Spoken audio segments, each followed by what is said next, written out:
Let's solve May 29's Matilinhaga clue. Panlinis ng alikabok, senyor. Balikan ko sa loob. Alright.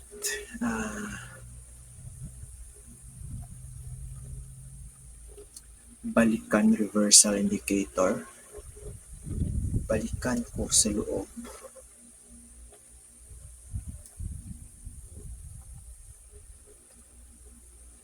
Balikan ko sa loob.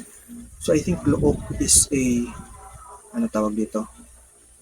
Hidden indicator.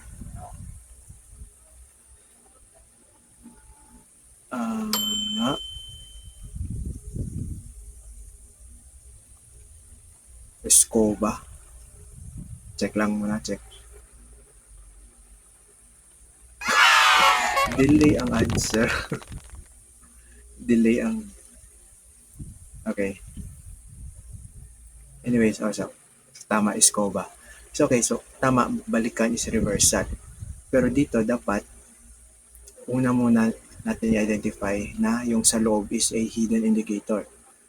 So, nasa loob ang answer in between alikabok, senyor. So, dito,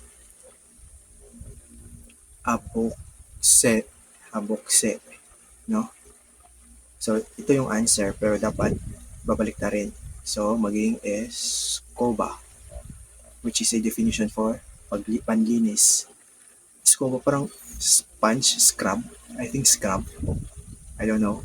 Correct me if I'm wrong. Pero yun yung escoba sapagkat intindi ko. Bye.